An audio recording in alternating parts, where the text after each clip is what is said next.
आदाब नाजरीन, डीडी उर्दू के इस खास प्रोग्राम हेलो डॉक्टर में मैं रतिका मेहरा आप सभी का इस्तकबाल करती हूँ। हेलो डॉक्टर में हर हफ्ते हम आपको बताते हैं आपकी सेहतमंद ज़िंदगी का राज, ताकि आप बदल सके अपने जीने का अंदाज़। आज हम जिस मर्ज़ पर गुफ्तगू करने वाले हैं वो मर्ज़ बहुत आम देखने और सुनने को मिलता है। जी हाँ, अस्थमा यानी कि दमा। इसीलिए हर साल पूरे विश्व भर में वर्ल्ड अस्थमा डे मनाया जाता है और इस साल 3 मई 2022 को ये वर्ल्ड अस्थमा डे मनाया गया। अस्थमा फेफड़ों से जुड़ी एक बीमारी है जो किसी भी उम्र में, चाहे वो बच्चा हो चाहे वो बुज़ुर्ग हो, किसी को भी हो सकती है। सांस फूलना, खांसी, सांस लेने में तकलीफ़, सीने में जकड़न, ये सभी अस्थमा के अलामात हो सकते हैं। तो इसीलिए अगर आप इस बीमारी से लड़ना चाहते हैं और एक बेहतर ज़िंदगी जीना चाहते हैं तो ये बेहद ज़रूरी है कि आप एक हेल्दी लाइफस्टाइल को अपनाएं और सही वक्त पर सही इलाज करें। तो नाजरीन, अगर आज आप अस्थमा पे कोई भी सवालात हमारे एक्सपर्ट से पूछना चाहते हैं तो हमारे स्क्रीन पर दिए गए नंबर्स पर आप कॉल कर सकते हैं। लेकिन उससे पहले आइए देखते हैं ये स्पेशल रिपोर्ट।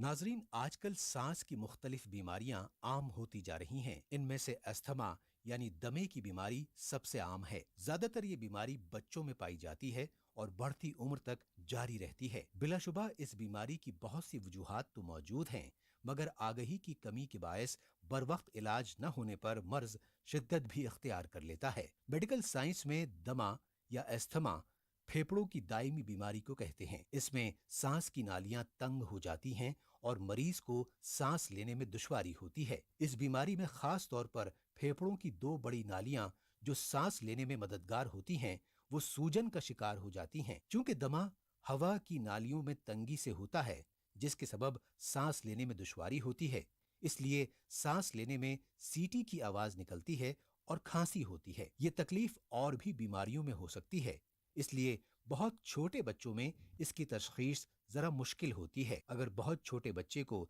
दमे की परेशानी हो जाए तो इसका असर तवील वक्त तक रह सकता है।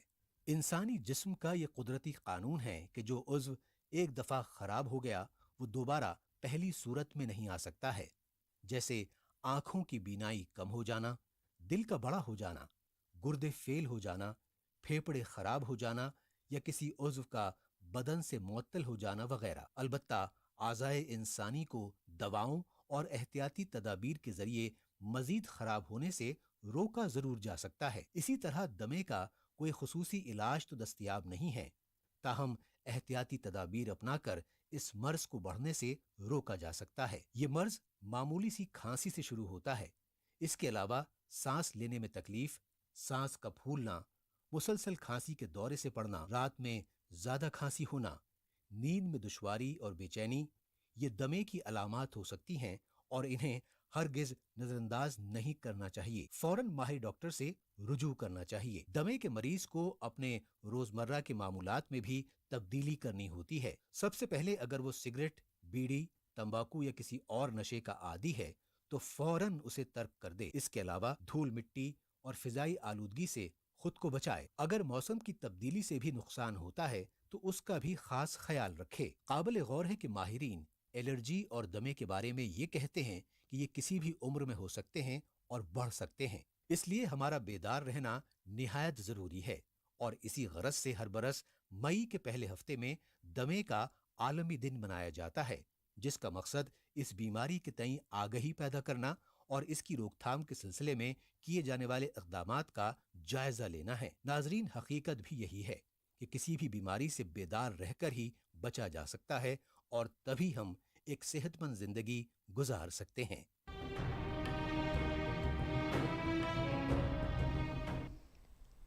हेलो डॉक्टर की आज की पेशकश में हम ये जानेंगे कि अस्थमा के अटैक कैसे और क्यों पड़ता है, साथ ही इसकी पहचान क्या है और ये कैसे समझें कि ये एक आम खांसी है या फिर अस्थमा है।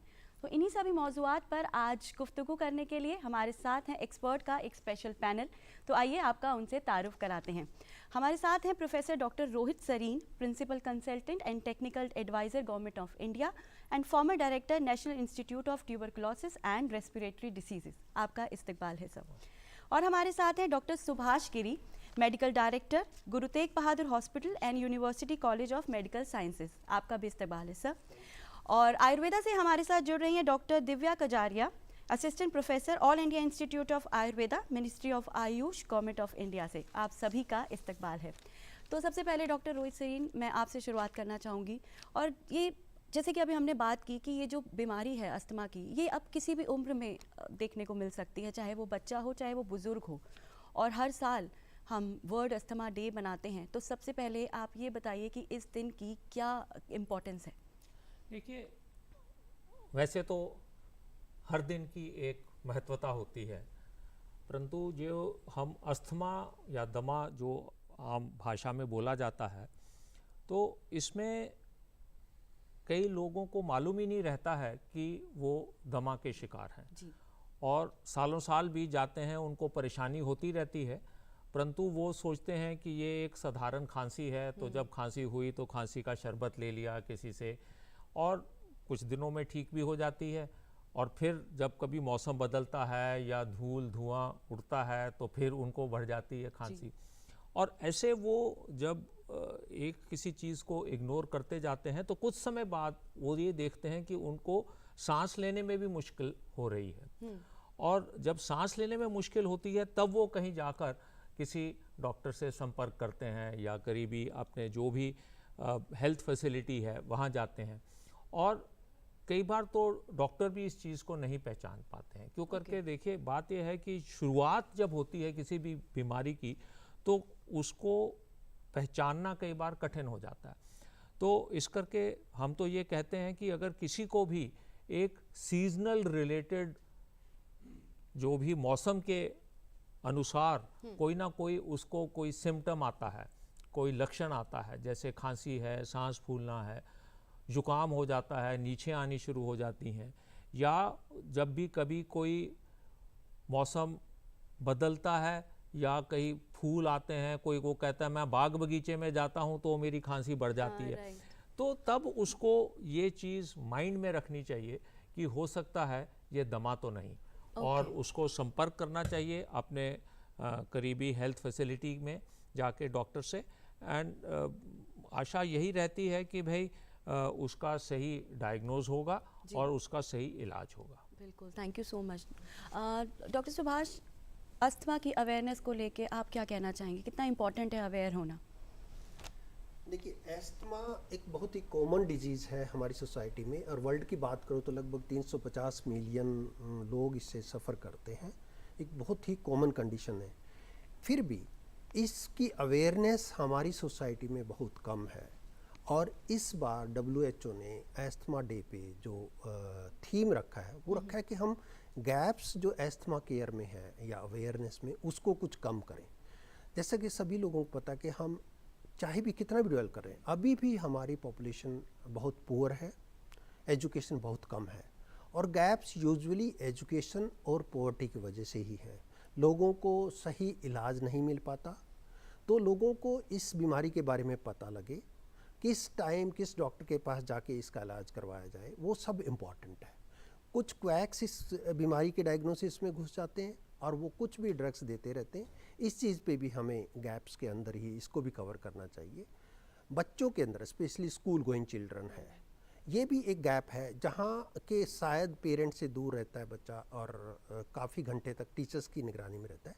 तो स्कूल में हेल्थ अवेयरनेस बच्चों के लिए या टीचर्स के लिए ज़रूर होनी चाहिए, ताकि एस्थमा टाइप की केयर यदि ज़रूरत है तो उसी टाइम पे बच्चे के पेरेंट्स को बुलाया जाए और वो स्पेसिफिक केयर दी जाए। एडिशनली ऐसे बच्चे के आई कार्ड पे या उसको बहुत छोटा बच्चा है तो उसके हैंड पे एक बैंड बांध दे, ताकि टीचर को या किसी भी दूसरे व्यक्ति को उसको जब भी सांस की तकलीफ़ हो रही है या एस्थमा का अटैक आ रहा है तो वो उसको एक हेल्थ फैसिलिटी की तरफ ले जाए। तो ये गैप्स बेसिकली इकोनॉमिक गैप हैं, हमारे सोशल गैप्स हैं, हमारे एजुकेशन के गैप्स हैं, और हमारी हेल्थ फैसिलिटी के गैप भी हैं कि हमारी हेल्थ फैसिलिटी बड़े बड़े शहरों में बहुत अच्छी फैसिलिटीज़ हैं, गाँव में नहीं हैं, ट्राइबल एरिया में नहीं है। तो हम सभी लोगों को, चाहे हम लीडर्स हैं, चाहे हम एडमिनिस्ट्रेटर्स हैं, या हम सोसाइटी में सोशल वर्कर हैं, कम्युनिटी के लिए काम करते हैं, तो हमें इन गैप्स के ऊपर ध्यान देना चाहिए, ताकि ये अवेयरनेस और इसका इलाज ऊपर से लेके नीचे तक सभी को मिल पाए। Thank you so much. Ma'am, मैं आपसे ये जानना चाहूँगी कि आयुर्वेदा में इस अस्थमा की अवेयरनेस को लेकर आप क्या कहना चाहेंगी? जैसा कि सर ने बताया कि अस्थमा जो है, एक अस्थमा में श्वास नलिकाओं में शोथ उत्पन्न होकर संकोच उत्पन्न हो जाता है। अस्थमा वो स्टेज है जबकि ये परिवर्तन जो होता है अस्थायी होता है। मतलब अगर आप सही उपचार करें, सही समय पे उपचार करें और रोगी को इस बात का ज्ञान हो कि वो किस अवस्था में है, तो ये परिवर्तित भी हो सकता है। लेकिन जब इसका उपचार सही ढंग से सही समय पे नहीं होता है, तो यही अस्थमा में जो चेंजेस होते हैं वो स्थायी हो जाते हैं। एक बार अगर श्वास नलिकाओं में स्थायी परिवर्तन हो जाए तो फिर वो कृच्छ साध्य हो जाता है, असाध्यता अवस्था आ जाती है। तो हमें चाहिए कि रोगी को हम जितना हो सके कि परिवर्तन ये एपिसोडिक होता है। अस्थमा जो डिजीज़ है वो एपिसोडिक होती है, कुछ समय के लिए होती है और फिर समय के बाद रोगी एकदम नॉर्मल स्थिति में आ जाता है। लेकिन जिस समय ये अवस्था अपनी चरम पे होती है, एक्यूट अवस्था होती है, उस समय उसकी जान बचाना सबसे ज़्यादा ज़रूरी होता है। और ज़्यादातर समय ये तब होता है जब रोगी अकेला घर पे हो या कहीं वर्किंग प्लेस पे हो। तो उसको ये बात जानना बहुत ज़रूरी है कि उस समय मुझे क्या करना चाहिए और क्या नहीं करना चाहिए। और उसके साथ के जो लोग हैं उनको भी ये पता होना चाहिए कि हाँ, इस समय ये एक्यूट अटैक है, अब मुझे ये करना चाहिए। अगर आपके बच्चे को ऐसी प्रॉब्लम हो रही है कि वो बचपन से ऐसे उसको बार बार ऐसे अटैक आ रहे हैं, तो माँ बाप को क्या एहतियात रखनी चाहिए ताकि उसका लंग्स जो है वो समय से पहले ख़राब ना हो, ताकि उसकी उम्र अपनी जो वास्तविक अवस्था है उतनी प्राप्त कर सके। कहते हैं कि अस्थमा में मृत्यु दर ज़्यादा नहीं होती, लेकिन जीवन की जो क्वालिटी ऑफ लाइफ होती है वो पुअर हो जाती है। तो हमारा मुख्य उद्देश्य, जैसा कि WHO ने भी कहा है कि इस गैप को फिल करें, हमारा मुख्य उद्देश्य ये होता है कि हम आम जनता तक ये बात पहुंचा सकें कि आपको क्या खाना चाहिए, क्या नहीं खाना चाहिए, क्या करना चाहिए, क्या नहीं करना चाहिए, ताकि आपकी जीवन इस अवस्था में भी सुजग रहे, मतलब आराम से व्यतीत हो। बिल्कुल ठीक कहा आपने। और मुझे लगता है आज इस प्रोग्राम के ज़रिए हम अपने व्यूवर्स को काफ़ी हद तक ये गाइड भी कर पाएंगे कि क्या करें, क्या ना करें, कैसे अपनी जो लाइफस्टाइल को चेंज करें, सो दैट कि इजीली हम इस बीमारी से फाइट कर पाएँ। Thank you so much ma'am. Doctor Sareen, ये बीमारी हम देख रहे हैं कि बहुत ज़्यादा लोग, जैसे भी हम बार बार वर्ड यूज़ कर रहे हैं आम बीमारी, तो बहुत ज़्यादा लोग इससे मुतासिर हो रहे हैं। ऐसा क्यों, क्या रीज़न्स हैं? इसमें 2-3 चीज़ें हैं जो कि अहम मैं मानता हूँ।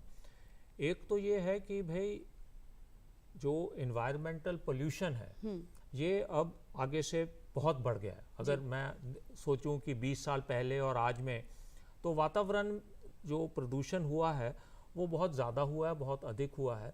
और जब वातावरण प्रदूषित होता है तो उसमें एलर्जन भी होते हैं। और जो क्योंकि अस्थमा जैसे है एक एलर्जी से इसका संबंध है, बहुत गहरा संबंध है।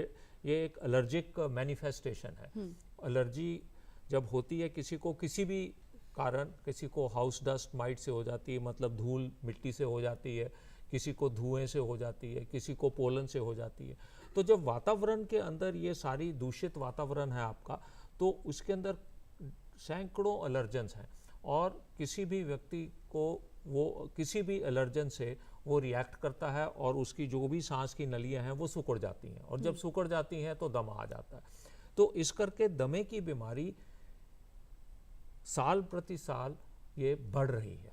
एक तो ये, दूसरा ये भी एक चीज़ है कि इसकी कुछ हद तक अवेयरनेस भी बढ़ रही है। ऐसा नहीं हम कह सकते कि जो हमारी इस बीमारी के बारे में हमारी जो अवेयरनेस थी 10-15 साल पहले, आज भी वही है, ऐसा नहीं है। अब अलग अलग माध्यम से भारत सरकार ने भी कोशिश की है और ये जो मास मीडिया अप्रोच है, टेलीविज़न द्वारा, रेडियो द्वारा, ऐसे भी ये जैसे हम अस्थमा डे ही मना रहे हैं, तो ऐसा भी जो है अवेयरनेस जो है बढ़ जाती है। जब बढ़ जाती है तो ये स्वाभाविक है कि वो मरीज जाता है और वो हमारा जो आंकड़ा है कि भाई अब इतने मरीजों से इतने मरीज हो गए अस्थमा के, वो बढ़ जाता है। तो सर मैं आपको यहाँ पे रोकना चाहूँगी, कॉलर हमारे साथ। हेलो हेलो हेलो जी जी, हेलो हेलो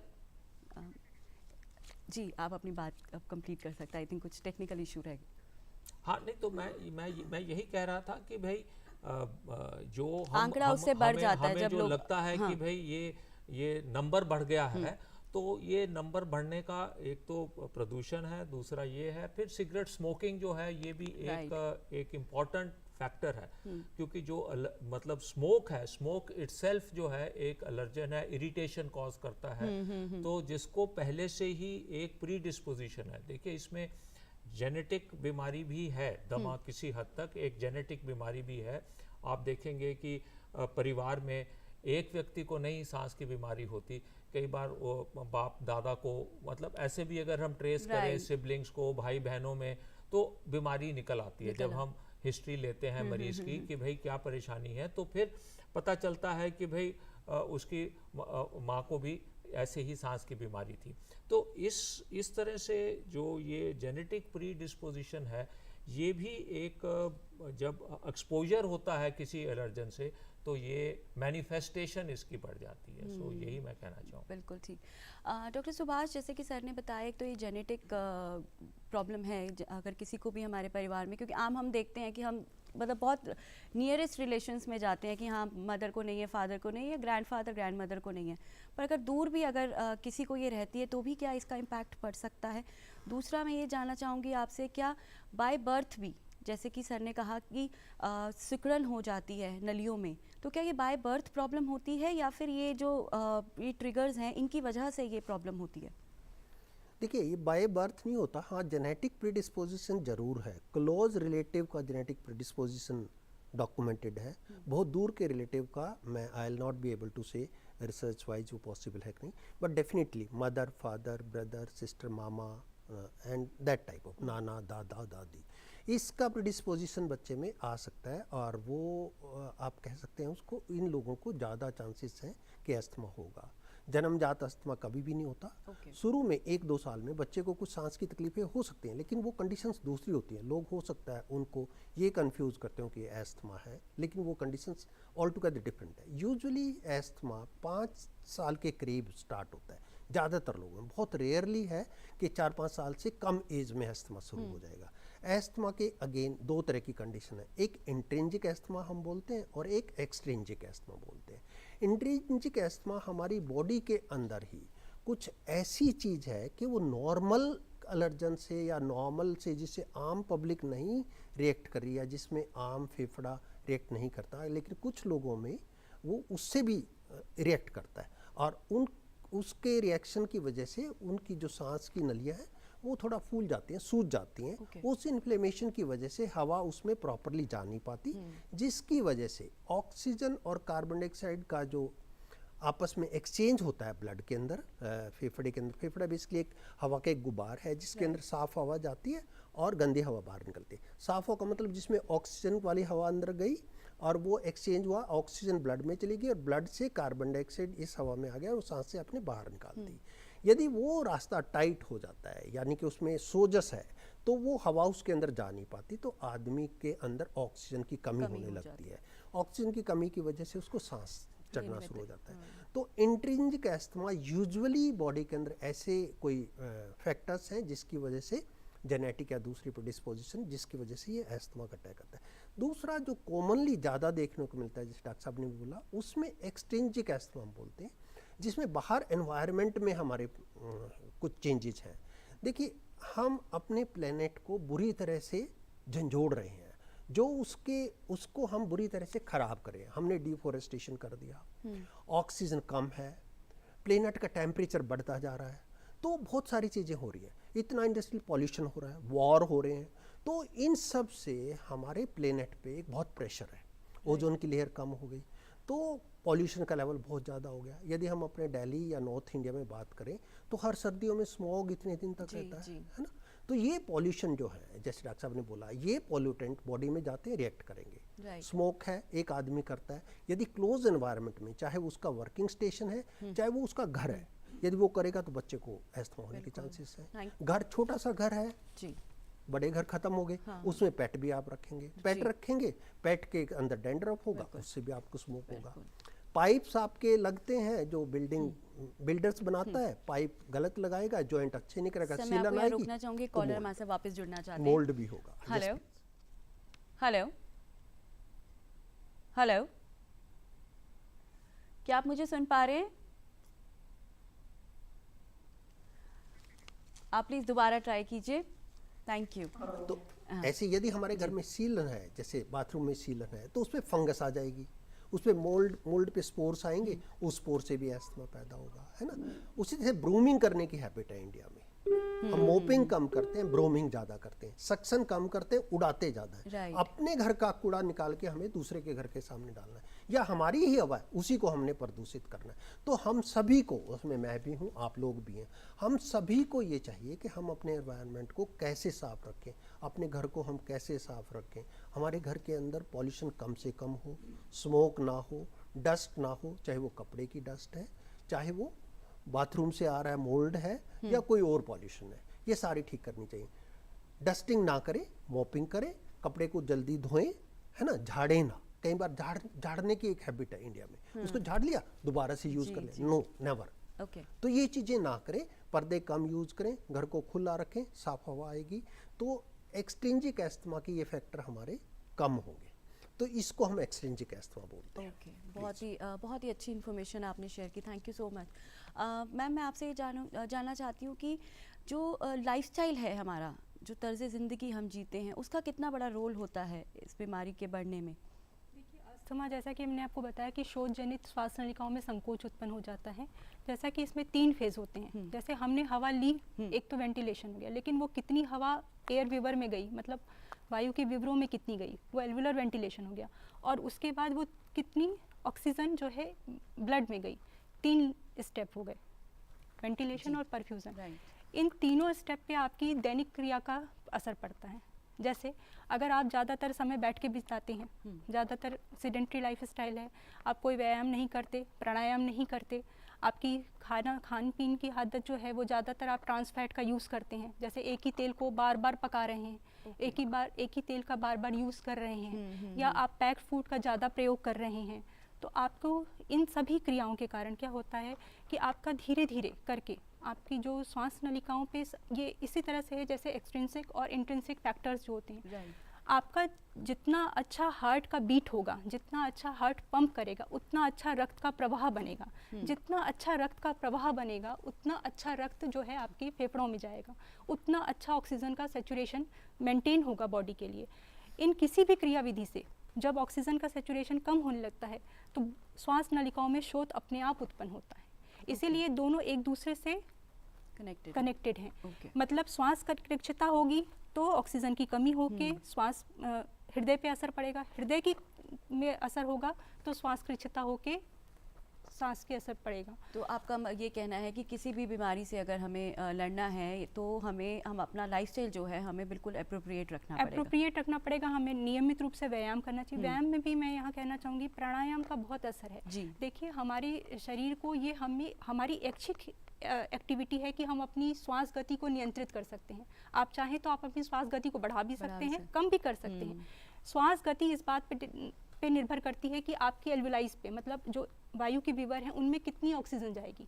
अर्थात मतलब अगर आप प्राणायाम, सिंपल एक प्राणायाम करने से आप श्वास की गति को नियंत्रित करके अपने वायु जो ऑक्सीजन की कंसंट्रेशन है वो ब्लड में बढ़ा सकते हैं। तो ये एक बहुत बड़ा योगदान है। इसके अलावा जो कार्डियोथोरेसिक एक्सरसाइज होती हैं, वैसे तो एक्सरसाइज के कारण अस्थमा प्रोवोक होने की भी रिसर्च है, लेकिन इसीलिए कहा जाता है नियमित करें, नियंत्रित करें, मात्रा में करें, लेकिन व्यायाम ज़रूर करें। खान पान का भी बहुत असर है। आपका खान सुपाच्य होना चाहिए।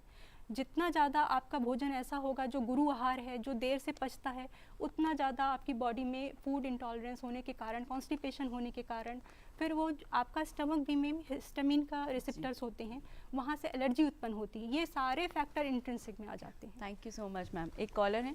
हेलो हेलो हेलो, आप मुझे सुन पा रहे हैं?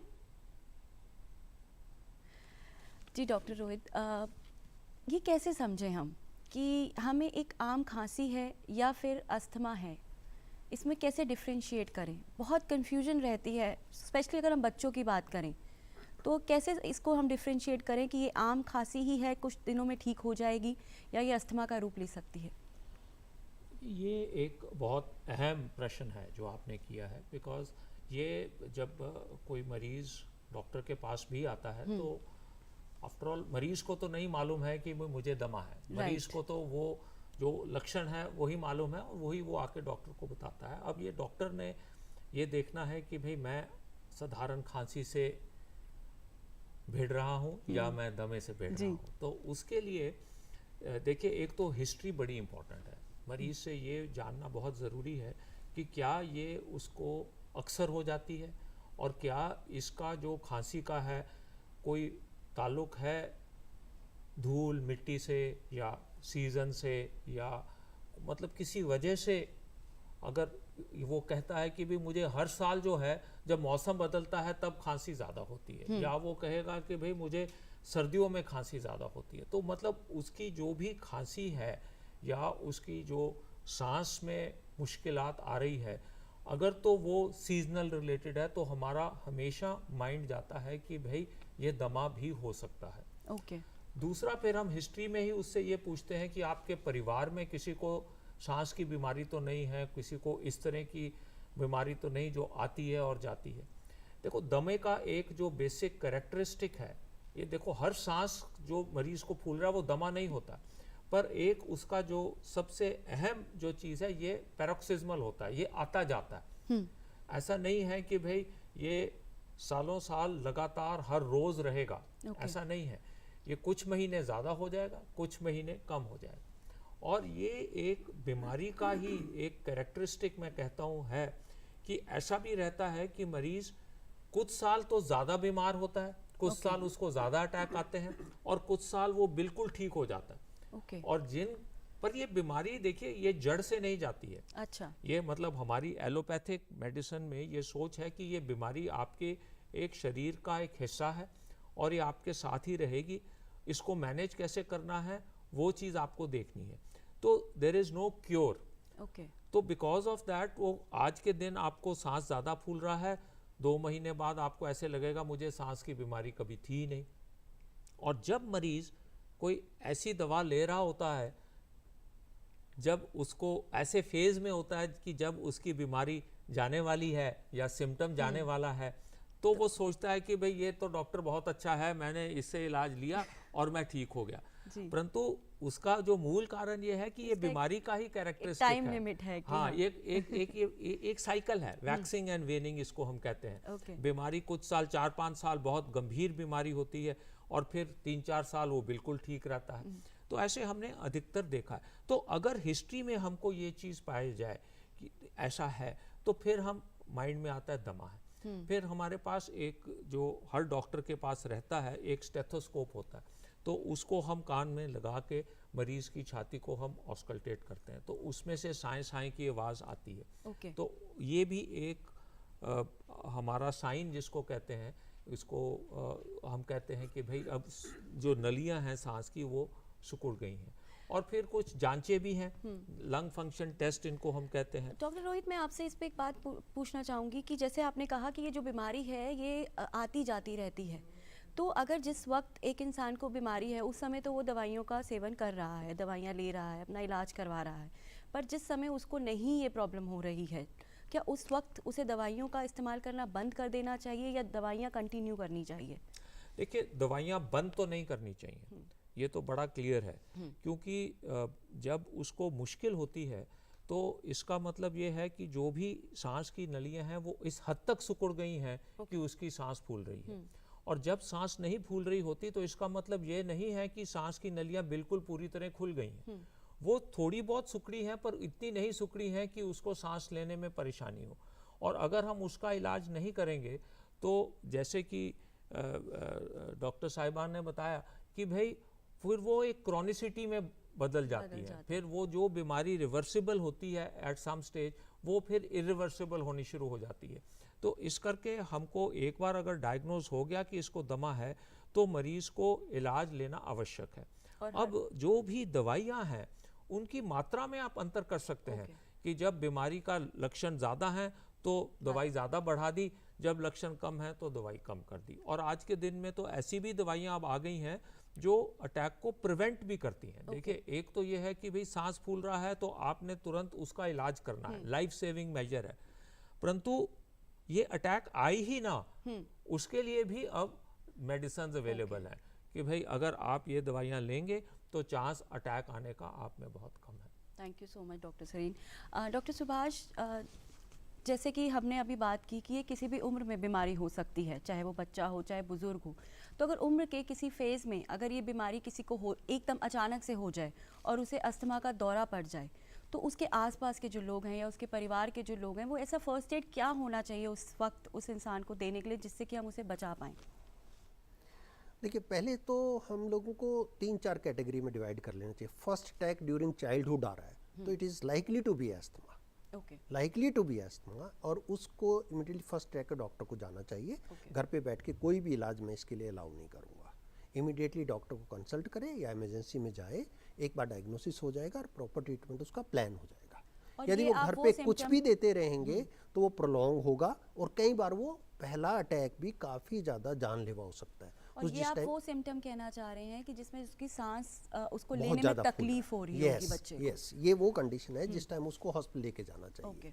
सिंपल, यदि वो एस्थमा जैसे हल्की खांसी के साथ आ रहा है या परसिस्टेंट कफ है और हमें श्योरिटी नहीं है कि ये एस्थमा है या कुछ और है, तो उस टाइम पे चलिए steam inhalation, normal saline gargle, ऐसी चीज़ें कर लीजिए। बट यदि परसिस्ट करेगा, opinion of doctor is mandatory. मैं दूसरे छोर पे जाता हूँ। ये एक छोर है बीमारी का जहाँ से शुरू होती है। मैं एल्डरली की तरफ जाता हूँ। एल्डरली में फर्स्ट अटैक कभी भी सांस चढ़ने का आता है तो उसको एस्थमा मत लीजिए। ये लाइकली एक कार्डियक कंडीशन है। आप सबसे पहले उसमें अपने डॉक्टर से बात करिए, ईसीजी करवाइए और उसको आप देखिए। ईसीजी दिखवा के और डॉक्टर से कंसल्ट करने के बाद फिर आप सोचिए ये क्या चीज़ है। या तो ये कोई क्रॉनिक रेस्पिरेटरी कंडीशन होगी, एस्थमा नहीं होना चाहिए। अच्छा, हाँ, और या फिर ये फर्स्ट कार्डियक कंडीशन है जो कि आमतौर पे लेफ्ट वेंट्रिकुलर फेलियर की वजह से प्रेजेंट करता है। ये फर्स्ट कार्डियक की मैनिफेस्टेशन होगी एंजाइना की या किसी और की। तो इस तरफ बड़ा ध्यान देना चाहिए। लोग इस चीज़ को कंफ्यूज कर जाते हैं। हर कोई सांस चढ़ने वाला आता है, या तो उसको क्रॉनिक ब्रोंकाइटिस लेबल कर देंगे या एस्थमा लेबल कर देंगे। फाइनली हम लैंड अप करते हैं कि बाद में पता लगा कि उसको हार्ट अटैक हो गया और कॉम्प्लिकेशंस हो गई और प्रॉब्लम हो गई। ओके। तो मैं सभी लोगों को बोलूँगा, बुजुर्गों को स्पेसिफिकली 65 ईयर्स में अर्ली मॉर्निंग सैर कर रहा है, उनको यदि सांस चढ़ रहा है तो सबसे पहले अपने डॉक्टर से कंसल्ट करें। यहाँ चांसेस दूसरी कंडीशन का ज़्यादा है। राइट। यस, चाइल्डहुड अडल्टहुड में हो सकता है फर्स्ट ब्रेथलेसनेस का अटैक, बहुत सारी कंडीशन है जिसकी वजह से सांस चढ़ता है। लेकिन यदि स्पेसिफिकली वीजिंग हो रहा है, जिसको हम सीटी की आवाज़ बोलते हैं, आ रही है, कफ हो रहा है, सांस चढ़ रहा है ना, वो एक चीज़ें हैं जहाँ पे आप सोच सकते हो लाइकली एस्थमा होगा। तो भी डायग्नोसिस के लिए एक बार डॉक्टर के पास जाएगा और उसमें नेचुरली हिस्ट्री एक बहुत इंपॉर्टेंट पार्ट है, एग्जामिनेशन है और फिर कुछ टेस्ट भी हम करते हैं ताकि वो लेबल हो जाए एस्थमा। और एस्थमा आमतौर पे जैसे डॉक्टर साहब ने बोला, मैं एग्री करता हूँ कि क्रॉनिक कंडीशन है, एक बार आ जाती है तो लाइफ लॉन्ग आपके साथ में रहती है और इसका क्योर शायद नहीं है। अभी तक हम उसके सिम्टम्स को क्योर करते हैं या उसकी जो कंडीशंस है उसको अपने लाइफ को अच्छा बनाने के लिए कुछ ड्रग्स देते हैं। बट फिर भी मैं यहाँ एग्री नहीं करता कुछ पॉइंट्स पे। देखिए, एलर्जेंस, जिसको किसी एक स्पेसिफिक एलर्जन से रिएक्शन होता है लंग्स का, यूजुअली उनको मल्टीपल एलर्जन से रिएक्शन होती है, एक से नहीं होती। चाहे वो उसका खाने का है, जैसे फिश से कुछ लोगों को होती है, अंडे से होती है, कुछ को डस्ट से होती है। लेकिन आमतौर पर ये देखा है कि मल्टीपल एलर्जन मिलेंगे। पर फिर भी कुछ कैटेगरी, चाहे वो 1% हो, कुछ लोगों में देखा गया कि बचपन में उसको एस्थमा होता है, life long they live there normal life. यहाँ पर यदि उनका एलर्जन बहुत कम है और वो एलर्जन जो सिंगल एलर्जन है यदि आइसोलेट हो जाता है, पता लग जाता है और उस चीज़ से आप उससे दूर हो जाते हैं, मान लो फिश से एलर्जी है और आपने फिश को अपनी डाइट से हटा दिया, तो likely you will not suffer from bronchial asthma. Same way यदि हम, जैसे पॉल्यूशन है, एक स्पेसिफिकली स्मोकिंग है, घर के अंदर स्मोकिंग है, बच्चे को एस्थमेटिक अटैक आने शुरू हो गए, अर्ली स्टेज है, उसका इन्फ्लेमेशन हुआ, डायग्नोसिस हो गया, एस्थमा है। वो आपने एनवायरनमेंट उसका हटाया, he has gone to a pollution free environment, चाहे वो रूरल एरिया में जाए चाहे पहाड़ी एरिया में जाए, और वो एलर्जन जिसमें चाहे 5 या 4 जो भी एलर्जन थे यदि वहाँ नहीं है तो उसका लाइफ बहुत ही सुकून से गुजरेगा। ये बात पक्का है। Thank you. डॉक्टर सरीन, आप कुछ कहना चाहते हैं? मैं just want to carry on जो डॉक्टर गिरी ने बताया कि भाई अगर किसी व्यक्ति को किसी एलर्जन से परेशानी है तो आज की साइंस में एक हम प्रोसेस कहते हैं डीसेंसिटाइजेशन। उसके अंदर हम उस एलर्जन की बहुत छोटी छोटी मात्रा उस व्यक्ति में डालते हैं। अच्छा। वो मात्रा इतनी ज़्यादा नहीं होती कि उसको अटैक हो, पर इतनी ज़रूर होती है कि उसकी बॉडी उसको आदी हो जाती है। तो इस करके जब भी उसको कोई मेजर एलर्जन एक्सपोजर होता है तो उसकी बॉडी रिएक्ट नहीं करती, क्योंकि उसकी बॉडी आदी हो चुकी होती है। तो ये भी एक डिसेंसिटाइजेशन टेक्निक है, और ये अब तो बहुत सी संस्थाओं में अवेलेबल है। पहले शुरुआत में ये पटेल चेस्ट इंस्टीट्यूट जो दिल्ली में है वहीं होती थी, और डॉक्टर शिवपुरी हैं, he is known to be father of this technology, तो उन्होंने ये शुरुआत की थी। परंतु अब ये काफ़ी हद तक ये भी पॉपुलर एक ट्रीटमेंट ऑप्शन रहती है मरीज के तो पास। मतलब आपका कहना है कि जैसे पर्टिकुलर अगर एक फूड से कोई एलर्जी है या किसी चीज़ से, तो उसके मतलब भिन्न भिन्न एलर्जेंस के इन्होंने छोटे छोटी मात्रा में डाइल्यूशंस में इंजेक्शन बनाए हैं।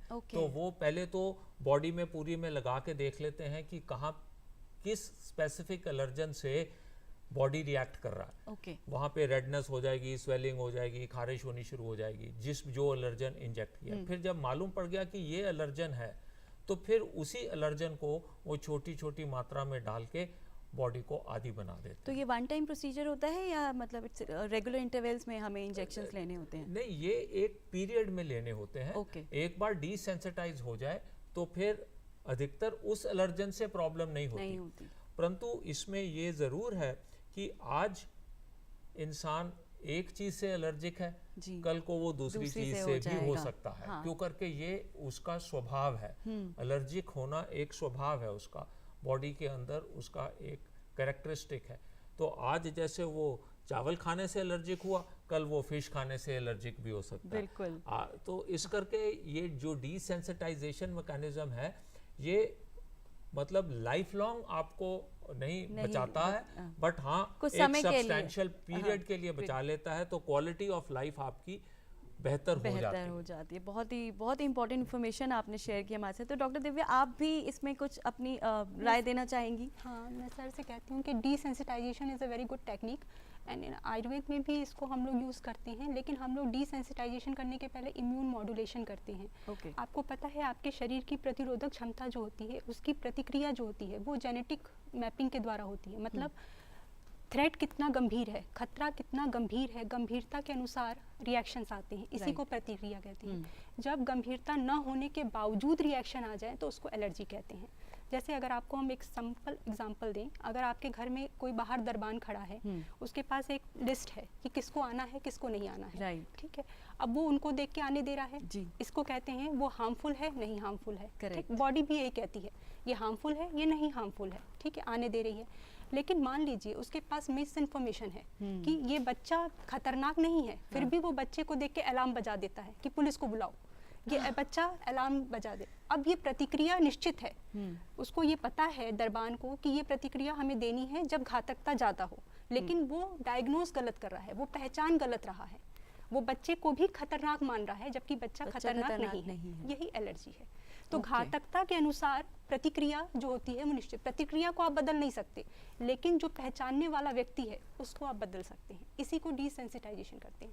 हम बॉडी की मेमोरी को ये याद दिलाते हैं कि आपके पास प्राकृतिक रूप से कुछ आपके पास छिद्र हैं जहाँ से आप उन एलर्जन को बाहर निकाल सकते हैं, जिनसे आपको खतरा महसूस हो रहा है। जैसे आपकी नासिका छिद्र में छींक आने की एक व्यवस्था है, आपको छींक आती है, ये आपका प्राकृतिक प्रोटेक्शन है। आप छींक के द्वारा जो आपके वायु विवर हैं, जिनको हम साइनसिस कहते हैं, उनमें से सभी चीज़ों को निकाल सकते हैं आराम से। आप छींक के मैकेनिज्म से, आपके पास कोई पार्टिकुलेट मैटर, छोटा मैटर गया जिसको लगता है कि बॉडी एलर्जन के रूप में, तो जो यहाँ पे हेयर्स होते हैं उनके द्वारा उनको ट्रैप कर देता है, निकाल देते हैं। दूसरा छिद्र है मुख के द्वारा आप वमन के द्वारा निकाल सकते हैं।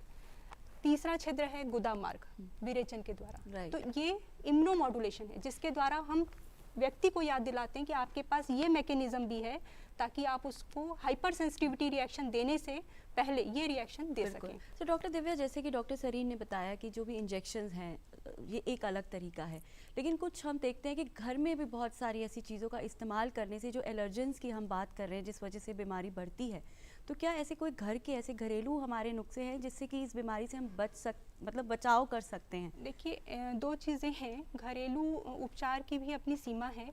एक चीज़ मैं यहाँ स्पष्ट कहना चाहूँगी कि अगर किसी व्यक्ति में खांसी बहुत समय से हो रही है तो आपको चिकित्सीय परामर्श लेना बहुत ज़रूरी है। Indian Okay. पॉपुलेशन में ट्यूबरक्लोसिस के chances most of the patient में है। अगर आप 100 पेशेंट्स को देख रहे हैं तो लगभग 30 पेशेंट उसमें होंगे ही होंगे।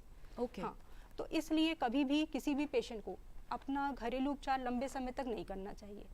जहाँ तक एक्यूट फेज की बात है, अगर आपको सर्दी जुकाम अपर रेस्पिरेटरी ट्रैक्ट इन्फेक्शन हुआ है जी। तो तुलसी एकमात्र ऐसा है जो एक साधन करता है, मतलब जी। वो निरापद है, उसका प्रयोग कहीं से भी त्रुटिपूर्ण नहीं है। आप तुलसी का प्रयोग अदरक स्वरस के साथ कर सकते हैं। लोअर रेस्पिरेटरी ट्रैक्ट इन्फेक्शन अगर फीवर के साथ आ रहा है तो नीम, गिलोय, त्रिफला और मुलेठी Okay. इसका काढ़ा प्रयोग कर सकते हैं। Okay. जहाँ तक एंटी एलर्जेंट की बात है तो हम लोगों ने देखा है जो IgE पे काम करते हैं, जिसको हम एंटी एलर्जिक या एंटी हिस्टामिक कह सकते हैं, शिरीष की छाल का बहुत अच्छा प्रयोग है, उस पर बहुत सारा रिसर्च हुआ है। शिरीष की छाल का प्रयोग किया जा सकता है। एंटी हिस्टामिक में सबसे इम्पॉर्टेंट जो घर में पाई जाती है वो सोट। सोट का पाउडर अगर आप आधा चम्मच से भी कम दूध में उबाल के आधा रह जाए छान के पीते हैं तो वो अच्छा एंटी हिस्टामिक की तरह काम करता है, क्योंकि ये सारे विषाक्तता पे कार्य करने वाले द्रव्य हैं। इसी प्रकार से अगर आप और भी सिंपल पे अब जाएं तो हरिद्रा, हल्दी और आमल की। आमल की देखिए, हमने जैसा बताया कि ये क्रॉनिक इन्फ्लेमेशन होता है, मतलब लंबे समय तक इन्फ्लेमेशन बना रहता है, परसिस्ट करता है, और वो जब भी समय आता है वो उभर के सामने आता है। तो vitamin C is the best source for immune modulation और रिहेबिलिटेशन। लंग का रिहेबिलिटेशन करना बहुत ज़रूरी है ताकि लंग के जो एयर रीमॉडलिंग है उसको रोका जा सके। इसलिए आंवला बेस्ट होता है। आंवले को आप आंवले के पाउडर को आधा चम्मच से कम हल्दी के पाउडर को दिन में 2 बार गर्म पानी से यूज़ कर सकते हैं। Thank you so much. लगभग इसमें जोड़ दूंगी एक चीज़ कि प्लीज, कुछ 3% पेशेंट ऐसे होते हैं जिनमें आंवला उपचार नहीं होता, आंवले से उनको नहीं रिएक्शन आ सकते हैं, उनमें हरितकी का प्रयोग कर सकते हैं। हरितकी बेस्ट है।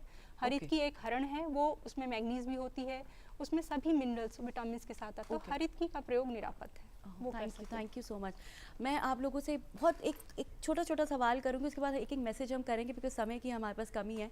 एक छोटे से उसमें मुझे सिर्फ इतना बताइए सर कि क्या नेबुलाइज़र का इस्तेमाल करना ठीक है? जैसे कि हम बच्चों पे अक्सर बच्चे को खांसी होती है तो हम सीधा केमिस्ट पे जाते हैं, दवाई लाते हैं, नेबुलाइज करना शुरू कर देते हैं। ये बिल्कुल गलत है। सबसे पहले उसका डायग्नोसिस होना चाहिए और डायग्नोसिस होने के बाद क्या बीमारी है उसके हिसाब से इलाज उसका करना चाहिए। Thank you. इनहेलर्स का जो इस्तेमाल जो अस्थमा में किया जाता है, उसका इस्तेमाल कितना हद तक ठीक है? ज़्यादा करना नुकसान हो सकता है या नहीं? देखिए, ज़्यादातर अगर कुछ भी करोगे तो उसका नुकसान होता है, परंतु अगर आप सही मात्रा में करोगे तो वो बहुत फ़ायदेमंद है। और आजकल अस्थमा के इलाज के लिए इन्हेलर ही हम प्रिस्क्राइब करते हैं। पर इन्हेलर को किस विधि से लेना है वो भी बहुत ज़रूरी है, क्योंकि कई बार जब लोग इन्हेलर को लेते हैं तो वो सांस अंदर लेने की बजाय सांस बाहर को निकाल रहे होते हैं, तो इस करके वो दवाई अंदर जाती ही नहीं है। तो ये आपने जैसे यहाँ चित्र में भी दिखाया कि एक स्पेसर डिवाइस लेते हैं और वो स्पेसर डिवाइस के साथ इन्हेलर को लगाते हैं, दवाई वो स्पेसर डिवाइस में चले जाती है और फिर वो आप आराम से उसमें से सांस ले सकते हैं। सो ये inhalation is the therapy for asthma. Thank you so much. तो सर मैं चाहूँगी कि आप सभी एक मैसेज अस्थमा के ऊपर हमारे व्यूवर्स के साथ शेयर करें जिससे उन्हें इस बीमारी से लड़ने में आसानी हो। तो सबसे पहले डॉक्टर सरीन, आप क्या कहेंगे? अपने लक्षण को इग्नोर मत कीजिएगा, घर में साफ सफाई रखिएगा और पोछे का इस्तेमाल कीजिएगा बनिस्बत झाड़ू के। ये बहुत ज़रूरी है। और अगर आपने घर में कारपेट वगैरह भी हैं तो उनको ब्रश से साफ मत कीजिएगा, पर्दे जो हैं उनको झाड़िएगा नहीं। और अगर पेट्स रखे हैं तो उससे थोड़ा सा आपको ध्यान रखना पड़ेगा, क्योंकि ऐसे बहुत से पेट्स हैं जिनकी वजह से दमा एग्रेवेट हो जाता है। Thank you so much. Doctor Subhash, आप क्या कहेंगे? देखिए, जब भी किसी भी व्यक्ति को सांस लेने में तकलीफ होती है या ये एस्थमा है या कोई और है, सबसे पहले डॉक्टर से परामर्श करें, अपना डायग्नोसिस बनवाएं।